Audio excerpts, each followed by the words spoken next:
Good afternoon. I want to welcome you all to our webinar today. This is the final in a three-part series. My name is Jason Lewis, and I am the founder of Responsive Fundraising. I'm also an author, podcast host, and for those of you who may not have heard, one of the rabble-rousers in our space. I share with great pride that fundraising has defined my entire professional career, and I am all about ensuring that fundraising professionals have the opportunity to be recognized and admired for meaningful work. I think you can all agree with me that now more than ever that aspiration is critically important. So that's a little bit enough about me. We are all very excited that you've decided to join us for this third in a three-part conversation about preparing ourselves for the road ahead. We are delighted that the three individuals have decided to join us. We are honored today to have Tim Burcham, somebody who's become a friend, a professional colleague, certainly one of the most respected voices in our industry. We are also joined by Teresa Lee, who has certainly become a game changer for our team here at Responsive. I trust you will all appreciate everything that the two of them have to add to the conversation today. Before I ask the two of them to introduce themselves, let me summarize our agenda and do just a tad bit of housekeeping. We plan to be here for about 90 minutes. Last couple of weeks, we've kept people for that duration. Some people will begin to file out, but we'll be here for 90 minutes. Tim, Teresa, and I will begin with a discussion about preparing for the road ahead. This is not a scripted or outlined conversation. We promise there are no subtle sales pitches. We don't claim to have everything figured out. We don't claim to have all the answers. We just want to have a straightforward conversation about where we believe that we are collectively headed in the near future. The intentional decision to be here for 90 minutes is so as to not talk just amongst ourselves, but to encourage you to join in with us with your comments and questions. Please put your comments and questions in the comments below, and we will try to get to as many of those as possible. After we get things pretty much warmed up, we start to rely on that quite a bit, and that really keeps us all going. I think we may also experiment in the last 20 minutes or so. We might even, those of you who might raise your hand and volunteer, invite some of you to sort of chime in here, and we'll bring you on live and let you share your thoughts and commentary and have you ask some questions as well. Okay, so let's get started. We're excited that so many of you are able to join us today for this three-part series. Looks like we're going to have, as expected, we'll probably have about 300 today from the US and around the world. Thank you for joining us. My co-host is Teresa Lee. Teresa, would you mind introducing yourself? Sure. Hi, everybody. I'm Teresa Lee. I'm based in Massachusetts, and I'm a senior consultant with Responsive Fundraising, representing New England. Prior to that, I started my own consultancy, and prior to that, I had a 25-year career in higher education around the Boston area, including public and private, 15 of those years at MIT. And I'm happy to be here talking to you all. Yes, Teresa, I'm delighted that you're here. I can't get away with introducing myself as a rabble rouser without people like yourself and Anne and some other members of the team to keep me in order. So I am delighted that you're on our team. We try. Our special guest today is Tim Burcham. Tim is an experienced fundraising leader. He is a consultant and a longtime leader with the Association of Fundraising Professionals. Tim, would you like to introduce yourself? Sure, it's great to be with you today. I appreciate it. So my career, like Anne's, Teresa's, spanned 40 years in higher education. I started off in admissions and recruiting for the first 10 years of my 40-year career, and the last 30 was in a fundraising role, starting off in an academic medical center, and then becoming the first director of development for what was then the University of Kentucky Community College system here in Lexington. And then 8 years later became the founding vice president of a new system of two-year colleges here in the state of Kentucky. And I retired from that position as vice president in 2016 and became a consultant at that point. So I founded Burcham Solutions Group in 2016. And now I work with a variety of clients from throughout the sector and around the country. So it's wonderful to be here with you. As it relates to AFP, I have been an active member of AFP my entire career, very active at the international level, and served as chair of the International Board in 2007 and 8. And today I serve as the chair of the External Major Gifts Committee for the AFP Foundation for Philanthropy in the U.S. So You it's know, great to be with you. Tim, I had not thought about that, but I'm going to circle back to that point that you were the chair at AFP in 2007, 2008, because that has to be relevant. But Tim, I wonder if we might start. You're in Lexington, Kentucky, where you were sharing with us before we hit the record button, where the economy has apparently been hit hard. The Derby was scheduled for this weekend, and like a lot of communities around the country and around the world, you're facing some enormous setbacks as we are observing pretty much globally. But tell us about what it sort of looks like on the ground. What does it look like at the grassroots to be a nonprofit leader, a fundraising professional, somebody like yourself who's sort of observing this with so many years of experience? What does that look like? Well, as I was saying earlier, none of us have ever seen anything like this. Even back during the recession in '08, we all felt the impact of that, but we didn't experience it like we're experiencing this. Because every single part of the economic fabric is touched by this, and the ripple effect throughout every sector, including the nonprofit sector, is being felt hard. And so locally, just this week, we had the city have to make a very painful decision to reduce its budget by many, many tens of millions of dollars because of the lost tax revenue from all of the businesses being shut down. That ended up forcing the city to zero out social service agencies that it had written into its budget. Two of those are my clients. And I have watched what happened when all of a sudden, in the stroke of a pen, they went from a significant amount of funding that they counted on from the city completely disappearing. And in the other case, one case, they were allowed to match monies. So they zeroed out the budget, but can come back in if they bring matching dollars back into the picture. So it has completely upended these nonprofit organizations who are not only suffering their own budget issues in terms of programs and services and revenue streams of their own, but the city pulled their support out from underneath of them at the same time. So it has devastated these organizations, and they're having to figure out how to move forward and how to plug that hole, which is really relevant to what we're talking about here today, which is how do you pivot and how do you change and flex to that situation? And the issue I think that we're all confronting is everyone's having to do this simultaneously. Yeah.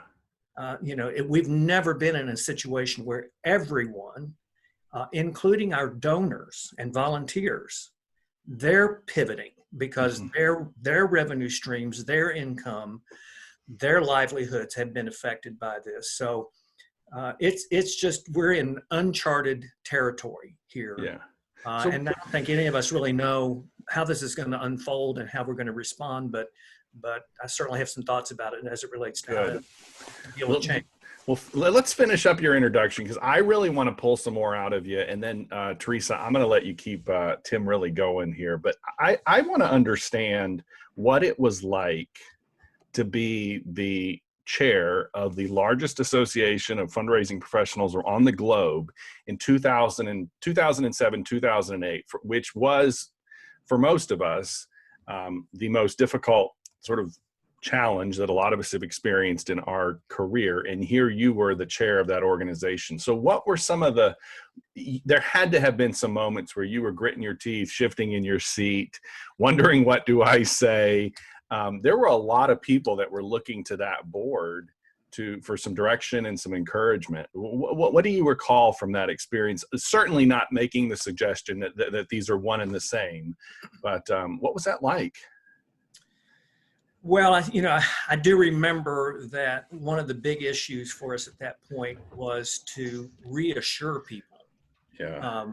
that there is life after these circumstances, Yeah. and to not panic, and to not make knee-jerk decisions that could have long-term implications. So it was all about patience and reassurance and staying the course, at the same time that you were dealing with shortfalls in revenue, budget reductions, loss of staff. Many of the same things that we're dealing with today, they were dealing with, back then because of the financial crisis that occurred. Yeah. But I just remember that I felt my responsibility was, in a leadership role, was to reassure people and give them confidence that we would see our way through this, and that we would plan our way through this, Yeah. Methodically and strategically, so that when we came out on the other side of it, we were actually stronger, and even more stable than we were when we went in. Yeah. Good. Yeah. So Tim, a big word that we're hearing from everybody is pivot, right? And you happen to have not only an expertise in fundraising, but in change management. Right. So given that we're all going through changes and those will continue going forward, what's your advice to everybody about change, and what do individuals need to make effective changes? Yeah, so change is obviously inevitable, and we're doing it all the time, on a daily basis as we go through our normal work life. But in this circumstance, we're all being forced to change. As I was thinking about this, usually when organizations go through any substantial change, it's because they've elected to do so. They've chosen to do so for business reasons or shift in focus. In this case, we're being forced to change. It was imposed on us by the conditions of a pandemic, none of which I don't think, were very well prepared for. So thinking of change in this context is very different, and I do have some thoughts about it, because there's a whole body of research and knowledge around how change happens, and how to manage it in such a way that you strengthen your organization as a result. So at the outset, the organization that you work for is facing significant changes. And that's from loss of revenue, having to shut down your operations, having to furlough or lay off or completely eliminate staffing. All of those organizational impacts of the response to the pandemic are happening, and you're being forced to deal with those changes. But what happens to the employees of an organization is really where change happens, because it happens at the individual level. And so there are 5 things that are a part of individual change that I really want to share with you today, because it not only impacts you, and if you're in a leadership role in your organization, you need to understand these concepts around what it takes to get people to change the way they've been doing things in order to respond to this and the new normal that they're going to be living in a few days or weeks or months. And you need to think about it from your own perspective as a professional. So let me share those 5 things with you, and we can talk about them. So the first is awareness, and let me just say at the beginning here, what I'm sharing with you is well documented through a research firm called ProSci. So if you have never looked at ProSci, they're the world's expert on change management, and all of these resources, everything I'm going to talk about is available there, and I would encourage you to go look at it. But the first is awareness. Being aware of the business reason for change. So if you're part of the leadership of a nonprofit organization and you're in the meetings where you're making those decisions, you know what those business reasons are. But if you're not in those meetings and you're one of the staff people who work for your organization, they may not know what those business reasons are. And so awareness, making sure that everybody in an organization is aware of the reasons for change and explaining to them why it has to happen, why it's necessary. The second part is desire. So even once people know that changes are happening and they've been told why, that doesn't mean that they want to do so. So they have to develop a desire to change their behavior, their work style, their schedules, whatever their roles. That change happens at their level. And they evaluate that based on what's in it for them.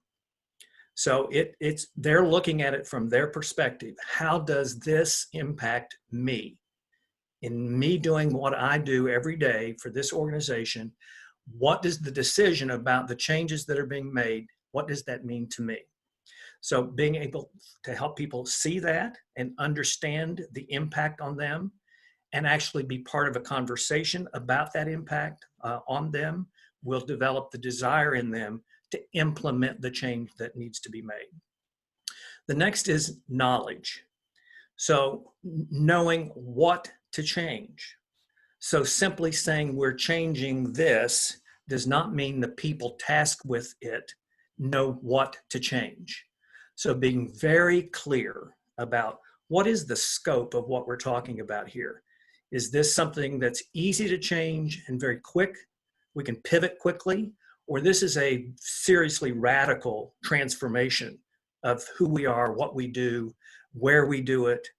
That's going to take a whole lot more strategy development in order to implement. What's the scope of it? Who really is involved in that change, and how much are they involved? At what level are they involved, and how does it impact the people who are part of that process? Is the change temporary or is it permanent? In some cases, we as organizations are making temporary changes because of this current situation with the hopes that we'll go back to normal operating procedure once this passes. In other cases, some of the changes that I'm working with organizations on and that I'm watching happen are permanent. They will never go back to the way they used to do things because the change needed to be made and will never be revisited after it's changed. The other is it today, or is this 3 months from now, 6 months from now? I'm working with organizations that are putting in plans for 30 days, 60 days, 90 days, and next year. So how immediate is it, or how long term is it? The other is how fast does it have to happen? Some organizations are literally turning on a dime. They went from doing one thing today to doing something different the next day. And so how ready is an organization to be able to do that kind of quick turnaround? How agile are you? How flexible and creative can you be to go from one thing to another in a very short period of time? In some instances, you'll have time to plan, but in some cases you won't. So understanding that impact and knowing what to change is critical. The next is ability. So once you know what has to change, do you actually have the skills and competencies to do so? Mm-hmm. One of the things that we've all, I think, experienced is the use of technology. All of a sudden, everyone had to know how to use technology. We've struggled with it here today as we were setting up for today's session, getting on Zoom and manipulating technology and knowing how to use it effectively. Not everyone has that skill set. So just knowing what needs to change does not mean that people have the capacity or the ability to make those changes, in some cases fast enough for you to do it. And so there's a whole coaching training element to this that has to be put in place. And then last is reinforcement. So once people make changes and it's the new normal, it has to be reinforced, because people naturally shift back to the status quo or back to their previous comfort level where they lived and worked perhaps for many, many years. As soon as things settle down, as soon as things seem to be going back to normal, they will slip back to those old patterns and behaviors. And so how do you reward people and acknowledge and celebrate their achievements to reinforce that the change they've been asked to make now sticks, and they will continue to work in that way going forward? So that's called the ADKAR model. ADKAR, awareness, desire, knowledge, ability, and reinforcement. And that's the undergirding philosophical framework about how change actually happens at the individual level in an organization. And I will tell you, under these circumstances, going through what we're going through right now, organizations need to manage this change process more than they ever have before, because some of them are on the brink.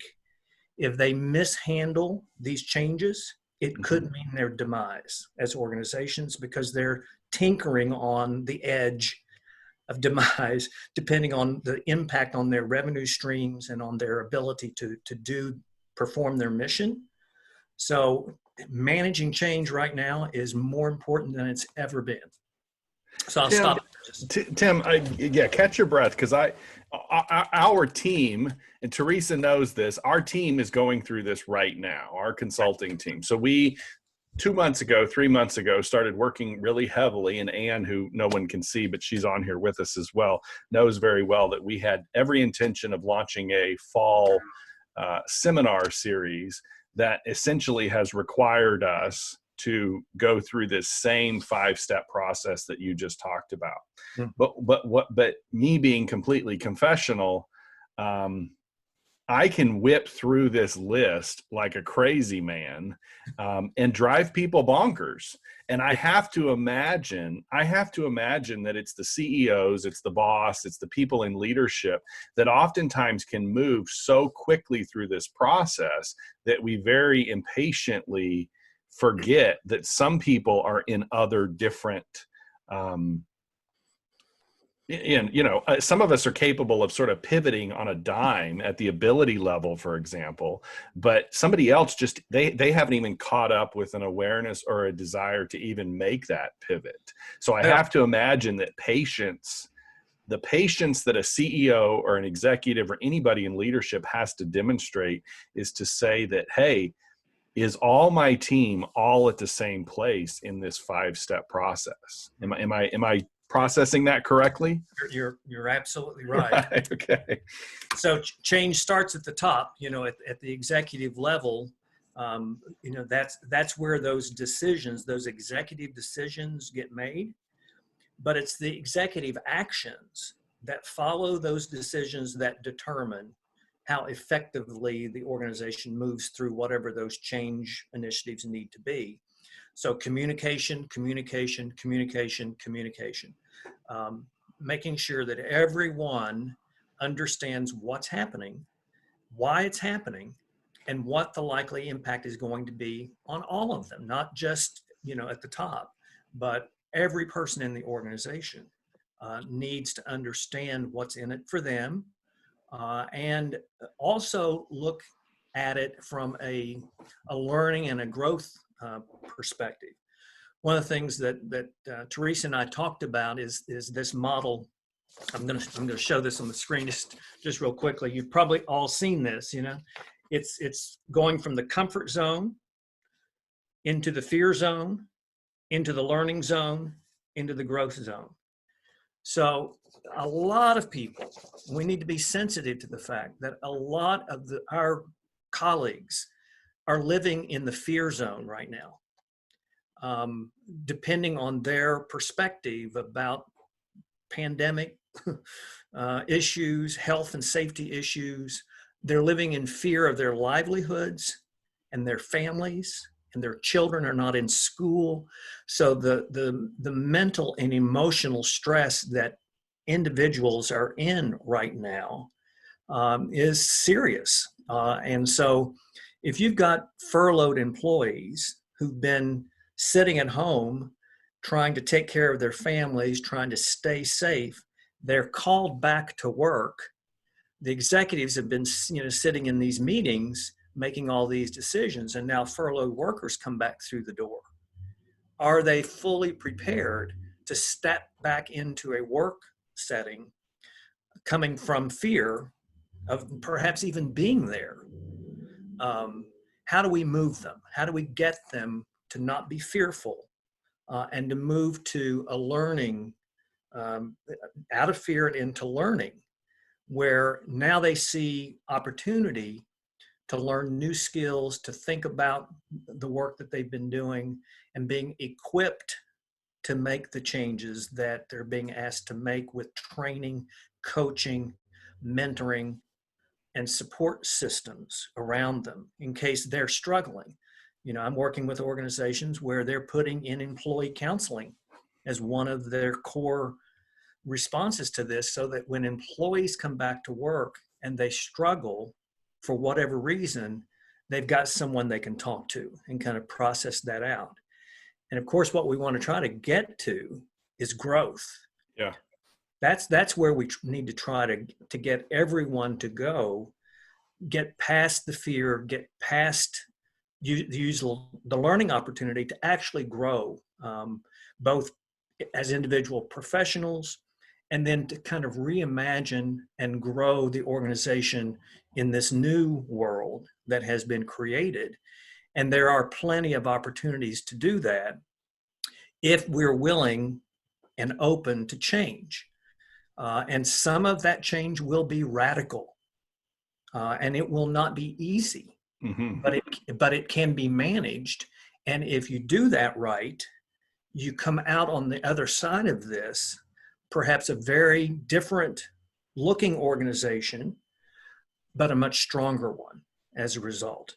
And so we need to be aware that everybody is going through this experience differently. Is the darkest, you got me. I mean, I'm in like total self-awareness mode here. Sorry, Teresa.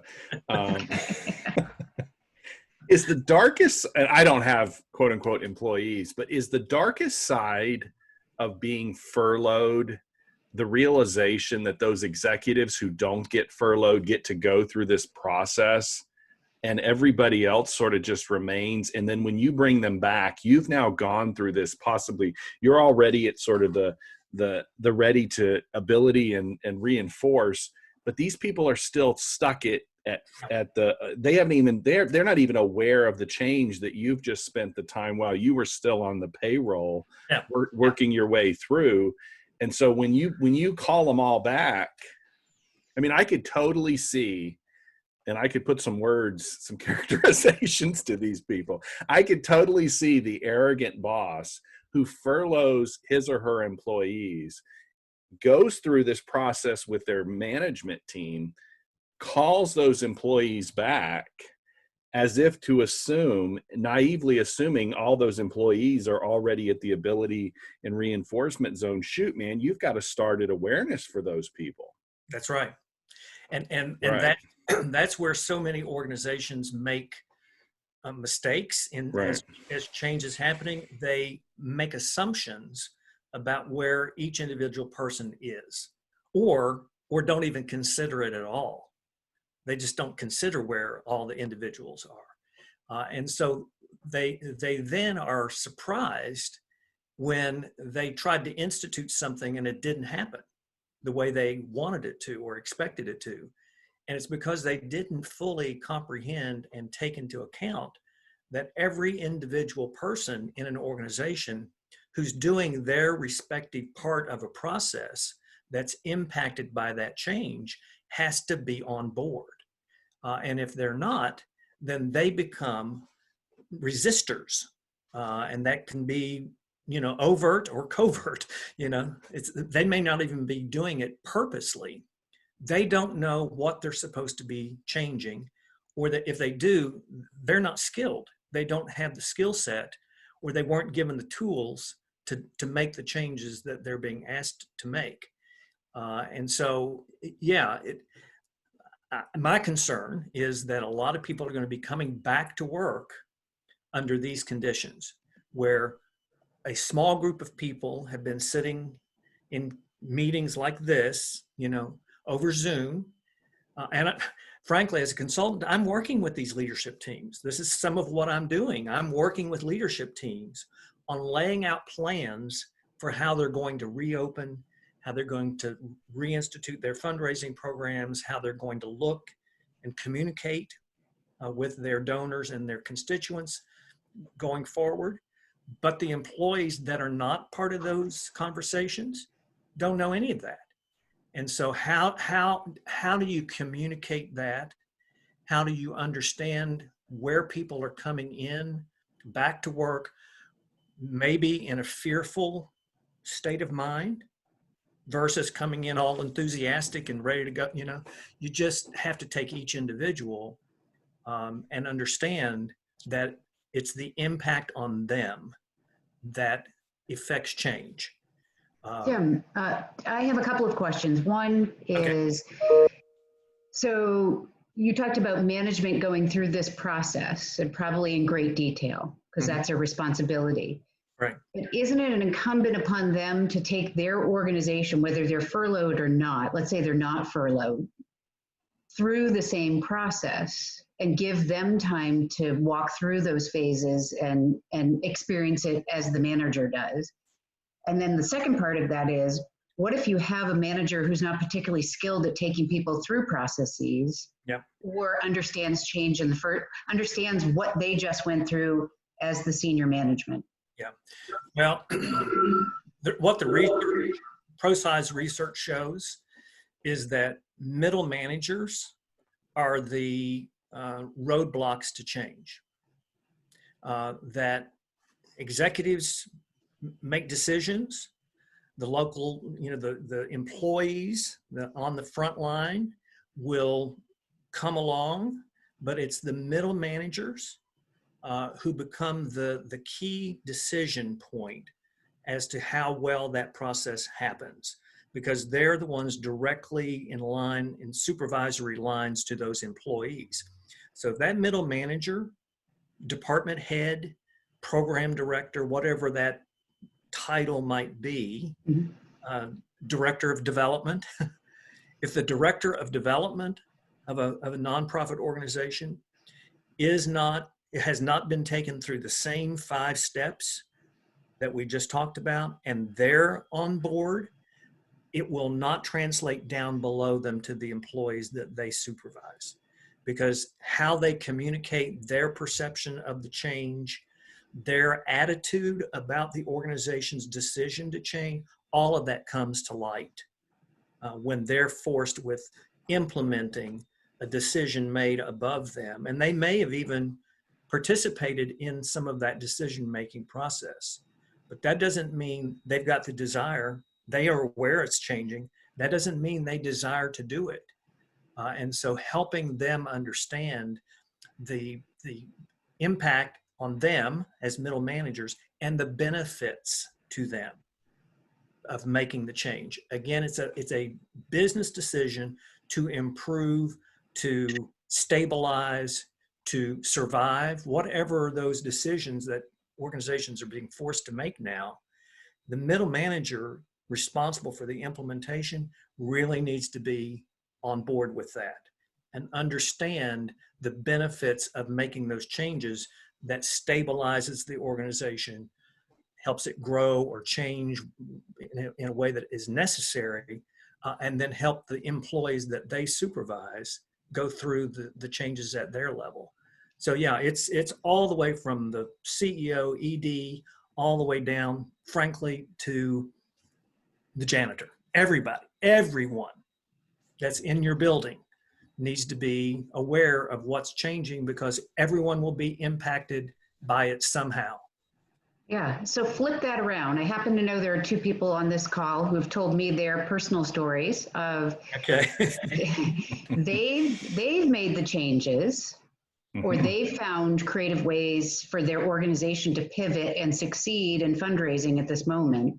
Mm-hmm. And they're in a position now to be selling that up, where management may not be as quick to change as they are on the front lines. Maybe they're longtime employees who have comfortable relationships with their prospects, or in another case, a new employee who sees the Vista as a fresh one and is bringing a new skill set in and says, oh, I can see where we can benefit here or there if we make these changes.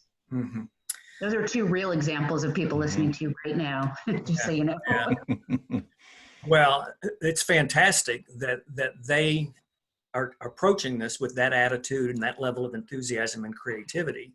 And frankly, I think for those of us who played fundraising roles in organizations, this is a time for us to demonstrate our leadership role in an organization. If we've ever demonstrated it before, this is the time, because we play a significant role in these organizations and being able to respond to this crisis.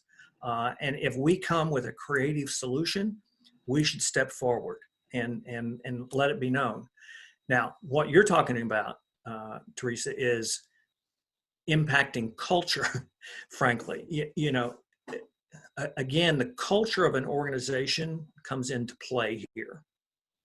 And let me define culture, at least in my world. It's values plus behavior equal culture.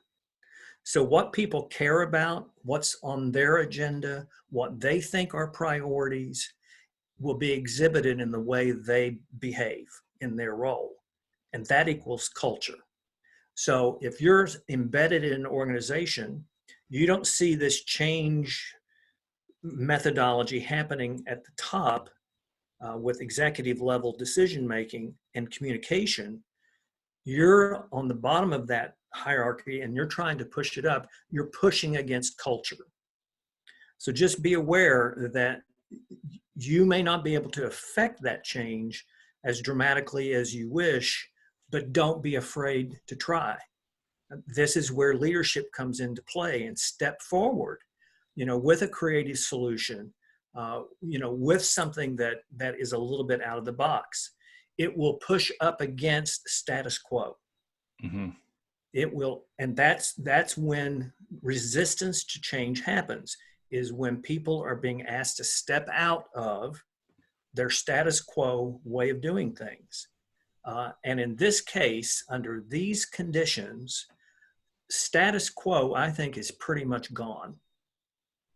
Anyone who thinks they can go back to the way things were without having made any change as a result of this, I think is living in a, you know, a fantasy world. Okay, I'm going to quote you on that, my friend. I do. Let me get on one of my soapboxes since you just set that up. You set that up, my friend. All right. So I was just talking to another fundraising leader in our space, somebody we would all respect a great deal, yesterday, and we were talking about how the near-term challenges for fundraising is not actually fundraising per se. It's the ability to navigate everything you're just talking about. Right. And so and you all know we're seeing it all over social media. It's the idea that we have to ratchet up or change direction, or even the definition of what pivoting means in some way translates into fundraising methodology, when in fact you're talking about organizational design. You're talking about the culture of an organization. You're talking about things that if we weren't even fundraisers, if we were all, you know, engineers in a manufacturing company or salespeople on a sales floor selling appliances or something, are completely, am I right? You're absolutely right. Right. We're not talking about knowing how to, ratchet up direct mail or take the right donors out to lunch here. We're talking about a cultural transformation that's going to have to translate into knowing how to relate to people differently. Yeah. The way you manage people, the expectations you have in the responsiveness of that individual, whether that individual be a donor or a colleague or something. You're not talking about fundraising. Well, no, I mean, at the tactical level of At the tactical level, yes. I'm not talking about fundraising tactics. You're right. Yes. Because frankly, tactics and strategy Yeah.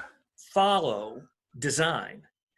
And so, if you're working now in an organization that has a 50% reduction in staffing, you have now either scaled back or completely eliminated programs that heretofore you were tasked with supporting with your fundraising.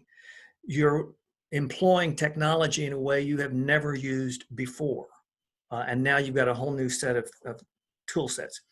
You've lost key employees that were part of the process that you had in play. So that organizational design, all of those elements that craft the reasons for you to be raising money are changing. And so you got to deal with all of that, understand that, then set your tactics and strategies to respond to that. Just coming back through the door and going right back to your annual giving campaign, when in fact that campaign may need to be completely different now for a different set of reasons, and certainly in major gifts work, and the other thing is a lot of organizations have pivoted their fundraising to actually respond to the crisis itself. So their mission was close enough, or they were serving in a way that their mission could easily turn and now become a response device to the crisis itself. And once the crisis passes, then they turn back. And when they turn back, the world that they turn back to will be different.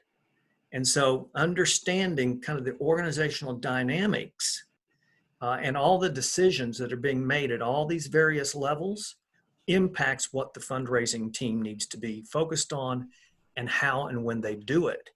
And it's going to change schedules. It's going to change priorities. It's going to change dollar goals. All of that's going to change, likely to change, based on a redesign of an organization that's responding to everything that's happened to it or will happen to it over the next year or so.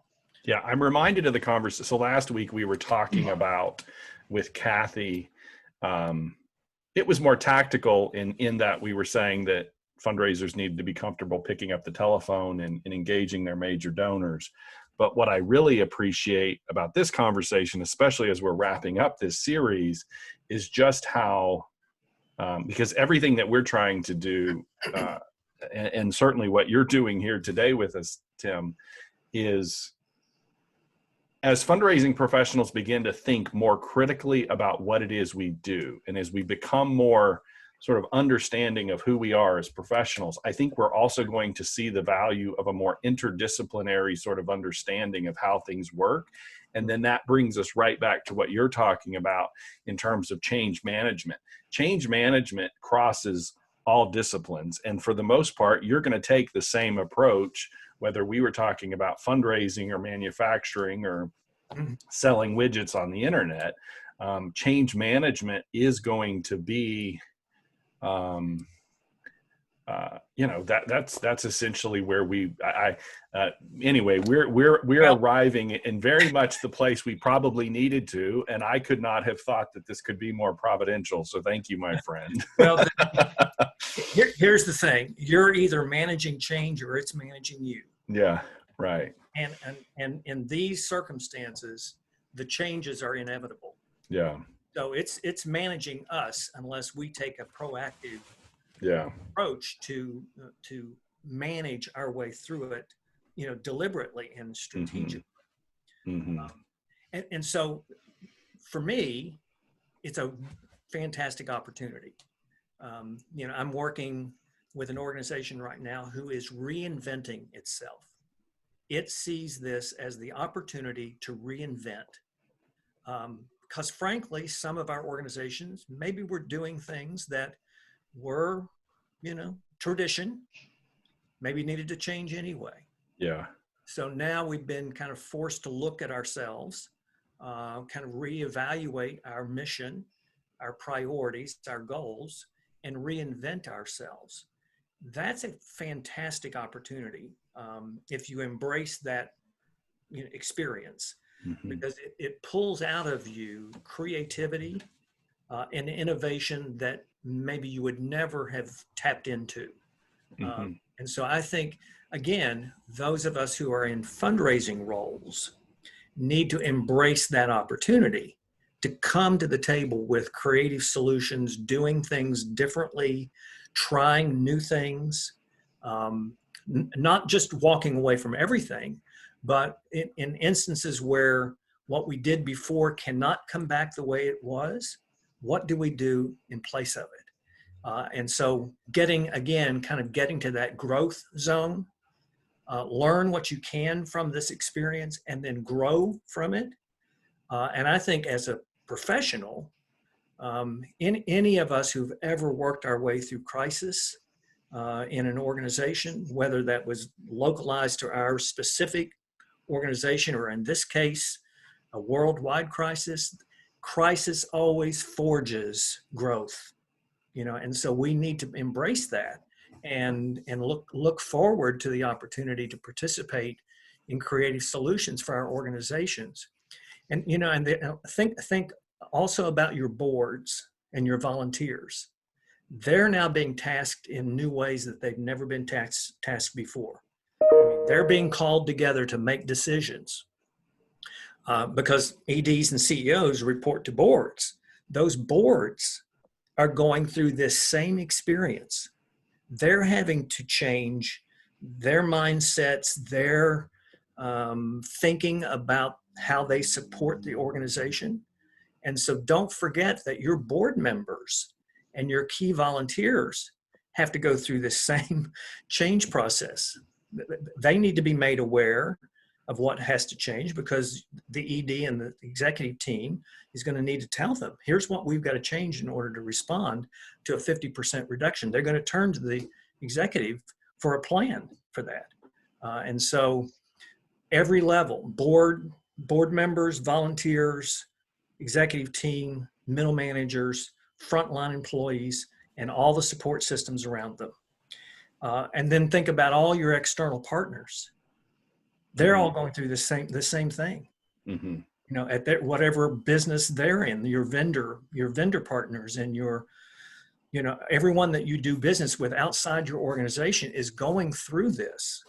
And so understanding where they are is important in order, if they're part of your solution as an organization, you've got to get them to the table to help you craft a solution. So this is all about organizational dynamics, organizational design. We'll get to the fundraising piece once we grapple with all of this stuff. Yeah. I think one of the things we've been talking about, and it occurs to me that this applies fully to change, is being vulnerable. And I was in a management role for many, many years. So to me, vulnerability is also transparency. And I watch some of my clients be completely transparent and vulnerable with their teams, particularly at this moment, but even before that. I think they flexed that muscle well before this. So it occurs to me that there are people right now who, for them, it's no change to be vulnerable and open and go through a change process and bring people along with them. And there are other people who simply don't exercise that muscle enough to do that effectively in this moment. And there's a question here, and this is what is prompting it, exploring the tension between staying the course, which is comfort, and making change, which can be discomfort to those not adaptable, if you will.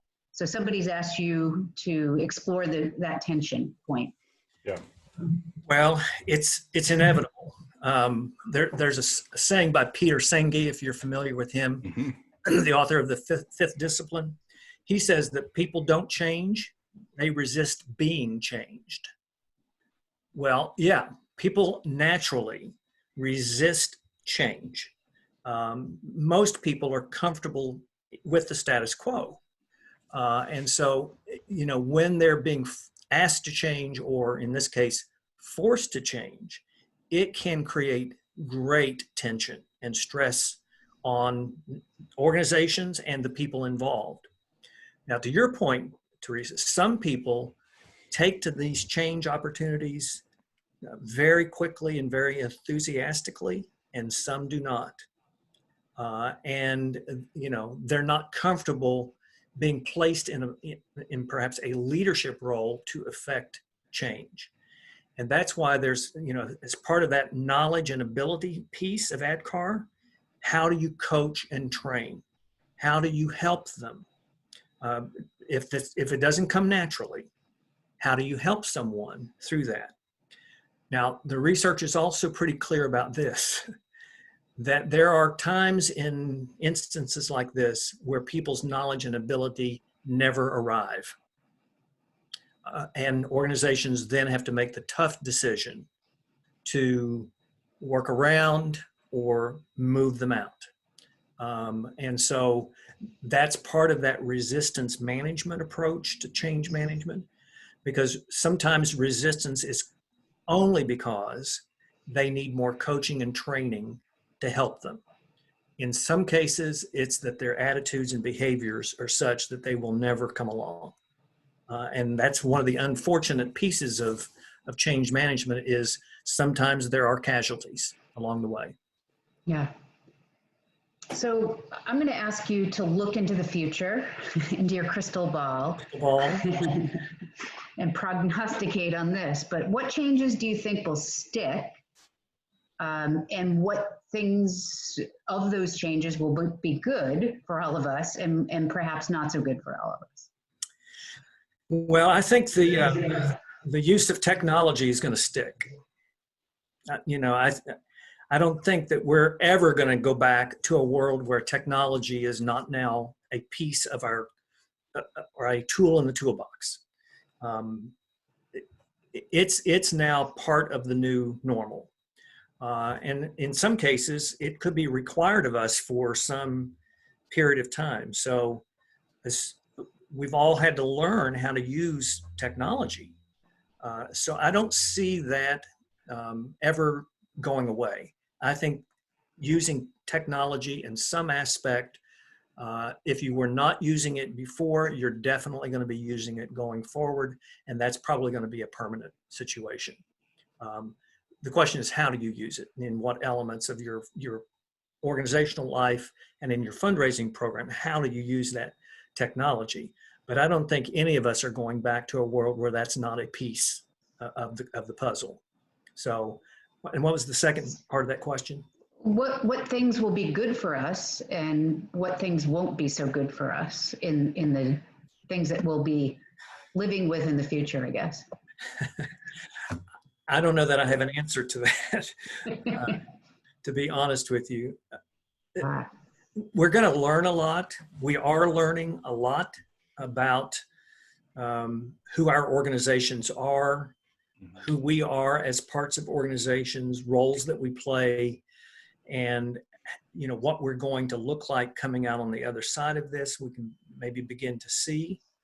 And again, depending on the attitude going into this, if it's a growth attitude, in other words, we're going to look at this opportunity to learn and grow, then that in and of itself is a huge benefit to an organization, because what that's saying is we're prepared for this if it ever happens again.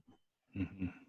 Mm-hmm. Or our next crisis as an individual organization. So we're building capacity and skill sets here that could have long-term implications for us going forward, because now we've learned what it takes to pivot and to change and to come out looking different than we went in.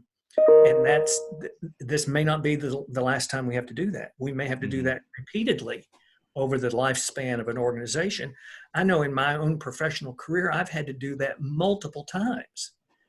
It was, specific to my institution, not like this situation, but I think the things that we're learning about ourselves and our organizations and our capacity to change and to pivot have long-lasting effects on our organizational futures. Yeah, so I think if people can learn the process of change, they will be better off going forward. And they even can reflect on that. I always think, the next interview you have, the next change you want to make professionally, you may be asked, you will be asked, there's no doubt in my mind, tell me about how your organization handled the time during the pandemic, and then how did you handle it? And so you ought to be thinking about that in this moment, is get on board for any kind of change that A, is being asked of you, or consider your own way to change that is beneficial to your organization, so that you're exercising that muscle for future challenges, and that you can answer honestly about how you handled, how resilient you were, or how adaptable you were in this moment. Yeah. One of the questions that's being asked, Tim, that kind of brings that usually is so your comment about technology, and I want to point out that the first, well, you and I have spoken both at length on the telephone, on the podcast, in person, and here on Zoom. And one of the questions is being asked is obviously the metrics question. That's the metrics question of what is going to be expected of development officers in sort of this, whatever this new normal is. And I think that the development officers themselves, I want to offer an answer to that question, and then get your thoughts on it as well. You and I spent probably 2 hours with another one of our colleagues, Heather, at a restaurant in Kentucky the last time we were there. And I think, and now we're spending an hour and a half here on Zoom. So in both cases, in one case, technology is centered to the conversation. In the other case, technology was not all that prominent in the kit. But there's still a very qualitative experience happening in both cases. And so to get to the question that's being asked, what are the metrics? I think development officers have got to sort of stand up for the qualitative metrics. I think we have to still dig in our heels and say, yes, Mr. or Mrs. Boss Person, I might be able to more efficiently meet with Mr. Burcham, but I still need to be able to spend an hour with him. I remember 6 months ago, and this is before COVID-19 came along, that there were groups that are advocating for digital gift officers. I think that's a reality that has sort of hit us right here. We're all going to have to learn how to be digital gift officers. But what that doesn't mean is that digital technology sort of driven type of work can necessarily just be quantitative and driven towards efficiency. We still have to be very responsive to the relationship. Right. And we still have to be willing to get on the phone, get on Zoom, have these, you and I, while we have 1,500 miles between us, we're still practically making eye contact. We're still laughing together. We're still having meaningful conversation. And if either one of us was teeing up a solicitation, we're both all the more likely to secure that gift for that reason. And by thinking that I can just sort of rely on some less than meaningful form of technology is not going to get the job done. Yeah. So at this point, I'm going to say that we need to go back to basics. Yeah. Which is hard, which is a hard comment. You and I, we all know what that means. Yeah. That's really hard to say we need to go back to basics when you're also balancing it with we all need to get better at using technology, because basics always sounds like the traditions of the past, and technology always sounds like the future. Yeah. Well, when I say getting back to basics, what I mean is relationships matter. Mm-hmm. Yeah. They really matter. And so the fact that technology is now another quiver that we can use, another arrow in our quiver, then, you know, it doesn't change the fact that our ultimate goal is to establish relationships. So yeah, all of the things that we do to establish relationships, from face-to-face interactions all the way to, you know, indirect communications, that entire spectrum is still in play. That, I don't think that will change. The use of technology is a tool. And so understanding when to use it, segmenting perhaps your prospect base to know that these prospects are ones that are amenable, function really well. We can talk over Zoom. It's just like we're sitting in the room together. Other prospects, this doesn't work at all. This is not the methodology that I need to be using to create and sustain a relationship with this prospect. So I think it's, you know, it's prospect management using technology as a tool, not everything. Because the basic principle is that relationships matter and they're individually created. You don't globally create. Every relationship is an individual relationship based on who the other person is, how they like to communicate, what they care about, what their values are, what their lifestyle is, what's their demographic, their age, where are they? You know, all of those factors come into play. And so when I say technology is here to stay, it's only as a tool in a toolbox. So would you agree with because I said this to a guy, so I've got I think he's even on here. A friend of mine, he's been looking for a major gifts role. And I've told him, I said, if you can get your head wrapped around what the necessity is going to be post-COVID for people who can do what you're describing, Tim, and know how to do it on platforms like we're using right here, you're going to be 10 times more likely to get the job than somebody who still wants to do it in arm's length and is trying to attempt efficient technology for efficiency purposes rather than technology for meaningful relationships. This is a guy who could get on Zoom. He could be the fourth head on this Zoom screen and could be engaging with us just like you would expect a major gifts officer would.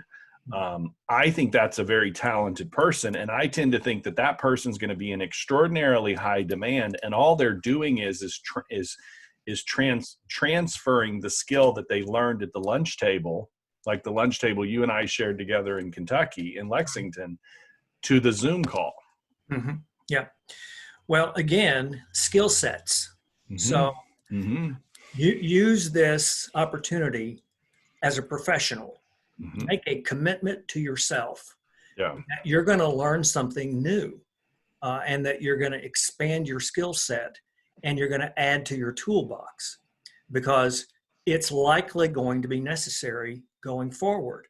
The old methodology of, you know, making person-to-person, face-to-face calls with prospects will still be there, but it may not be the only option that we use. And if technology needs to be one of those options, then you've got to have the skill set. You've got to be comfortable on the platform. You've got to understand how to relate to people this way versus sitting next to them in a restaurant or in their home. So skill set, it's all about competencies that we develop as professionals.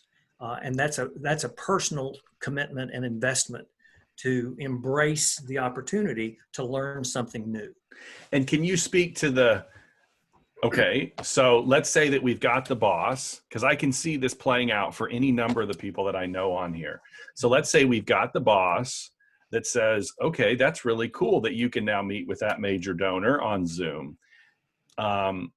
You wouldn't in any way suggest, I'm putting words in your mouth. You may tell me differently, but I cannot foresee the Zoom meeting being done in this format in any way expediting or speeding up the major donor solicitation process. I still think, right, yeah, I still think we're going to have to, let's say, for instance, on average, the average major gift, from beginning to end, let's say it takes 18 months and 3 meetings or whatever numbers we want to put in there. Just because we're going to do it with Zoom meetings isn't necessarily going to speed up the process. No. It will lower the cost. What it will do, and this is what I think the boss person has to be aware of, is that it will lower the cost of me not having to fly to Lexington or to Los Angeles to meet with you. And so the efficiencies are not going to be experienced in the expediency of which you get the gift, but it's going to be experienced in the process, because it's sure a heck a lot cheaper for me to talk to you here than for me to fly to Lexington. But the gift cycle is still going to play out in probably very much the same way. Yeah, I think technology might increase frequency of contact. You're saying we might actually talk to donors more. Right.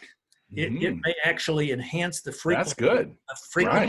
You don't have to be in a certain place at a certain time looking a certain way. You can be.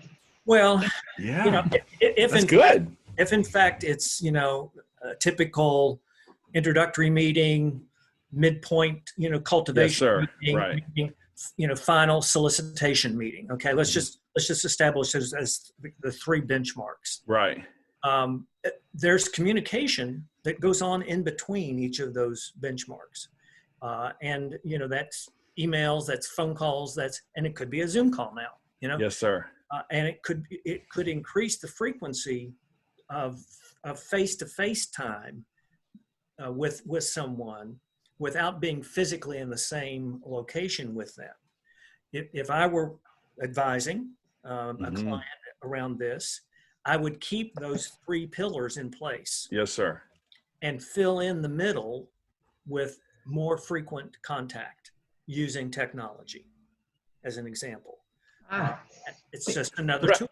Yeah, I hope every major gifts officer on here today understands this. Trevor, I hope you're hearing this. What Tim is describing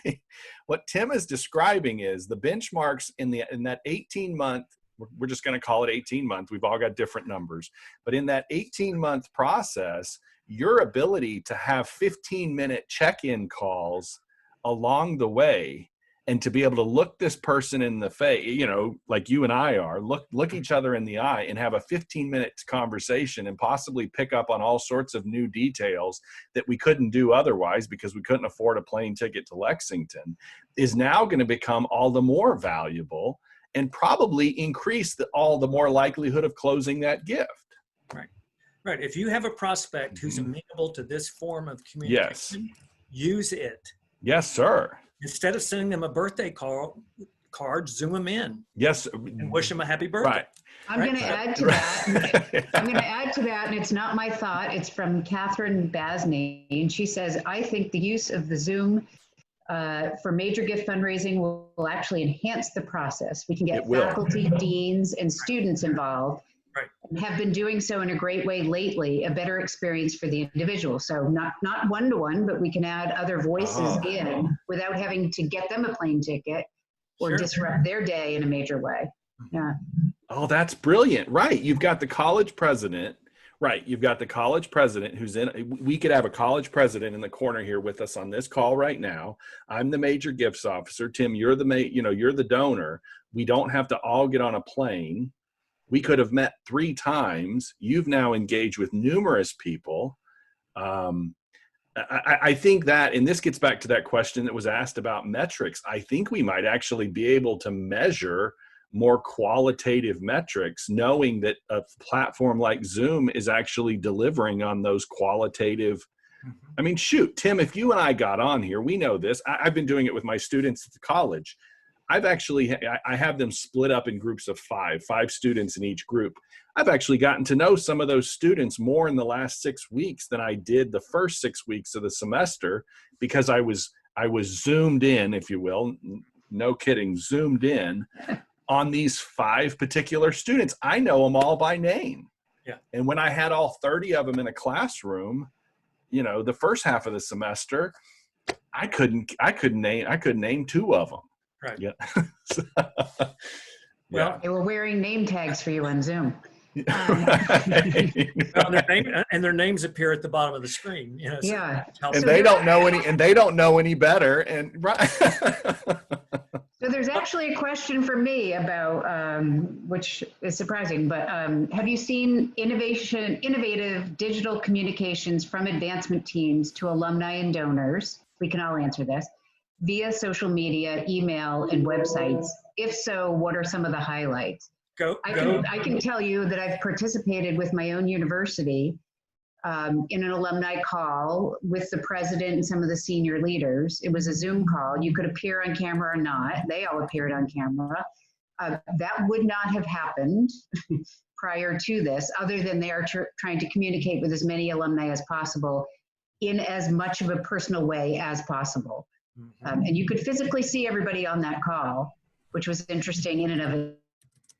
Yeah, I'll give you a perfect. So that's one, but there are others. Tim, I think you have. I'll give you an example. Go look at Josh Newton's video from Emory University. It is fantastic. He's talking about how they're going to recognize students who are graduating from Emory using technology. They've also created a tool set for alumni to connect, because so many people have lost their jobs. And so it's a wonderful video about how an institution is responding to its current senior class and those who, and they're asking the people to write to the senior class members to congratulate them, alumni. And then also turning to the alumni and saying, we care about your situation too. And all of that is a clear message that, you know, the institution cares about its students and its former students. They're connecting everyone together, and that's going to lead to support. So just go get Josh Newton. He's the vice president at Emory University in Atlanta. Go find that little video that he just posted, because he's standing on the field where graduation would have taken place at Emory, and instead offering these tools as an experience for the students as well as the people who are congratulating them. It's wonderful. Yeah, I think if you begin with the end in mind, right? How can we connect people to one another? Right. Technology just becomes a tool to do that. Just a tool, right? But it doesn't replace growing relationships between people. So I love that idea of connecting alumni with students. I have a client who's trying to figure out how to do that. So I'm gonna lift that idea. So thank you. Oh, Jason, you might be muted. Can't hear you. Yes. So Peter Thiel in his book 0 to 1 talks about the role of technology, and he talks about whether or not, I said this on my podcast with a guest last week, it's whether or not we allow the role of technology to be complementary or competitive. And what you're talking about, Tim, what we're all talking about, is this idea that we've got to stop competing with technology, which is the notion of letting technology do the job for us, which I think is what fundraising has been guilty of trying to do for quite some time. And we need to let it be complementary to what it is we as human beings are really good at doing. Mm-hmm. And so a couple of the comments that are in here, people are there. One friend of ours says her brain is exploding because she's thinking through the notion of the value of major gift officer talent being able to now deliver that talent on a platform like Zoom. Right. And what hasn't happened for most major gift officers is they've never become we all have just become very comfortable. It was my career as well. We all just became very comfortable at that lunch table. and we just need to and we need to let like this is what Thiel says in his book, we need to let technology be complementary, and not let our bosses or our boards think that we're going to literally plug in a robot to sit here and meet with Tim. I think that's the efficiency route that I'm so afraid of. That's what I'm generally arguing with people about, because you can almost see it in their thinking. You can hear it in their language, where they almost think that a robot is going to do this work for us. If there's not a human being sitting here in this seat and not a human being sitting in yours, it doesn't work. Well, we've allowed technology to reduce fundraising to transactional. Right. Yeah. It's just like ordering something on Amazon. You know, you're on your phone. You can text to this link, and it'll, you know, you can make a gift. Very transactional. Very important part of the process, but it does not replace relationship building. Right. And so I think what we're talking about here is embracing the opportunity to build relationships via other mechanisms, because virtual reality, we still haven't seen where it's going to take us. Yeah. Artificial intelligence, what's that going to do to change the world? We need to lean into those new capacities, those new capabilities, and then figure out how to employ them, you know, smartly, strategically in our overall fundraising strategy. They don't answer all of the questions, and they don't plug all the holes, but they can be used very well, you know, in your strategy if you figure out how to, who is most amenable to it, and where does it make sense? Is it logical to plug in like this versus some other form of relationship building? So, you know, again, I think it's a grand opportunity for us. Yeah, Tim, I think we have, so we've got 9 minutes left, and I think we've all exhausted our thinking. You've got me all over the place. Teresa, I'm sorry if I took over too long, too much of the conversation. Tim, Tim, I have to say, as somebody that I respect, somebody I've enjoyed getting to know, and as an AFP leader for as long as you have been, I think you have brought us full circle to where we needed to be. We started this series off with Jim Langley, and he teed it off beautifully. We had Kathy Drucker-Duff here last week. I think she got us really thinking. There were some provocative conversations. But where you brought us, Tim, is you brought us to the place of realizing that a lot of what the road ahead looks like is change management, that it's not so much having to change our skills, which is kind of what we wrapped up here for the last few minutes, that our skills as fundraisers are going to largely remain the same. The talent that you have to build meaningful relationships is largely still going to be there and still extraordinarily necessary, but can you change your culture so as to strategically position those things? So I have to, you know, on behalf of the entire team at Responsive and on behalf of everyone who's still with us here, I want to say thank you. Tim, if somebody's listening to this and they want to know how to find you, how would you suggest that they do that?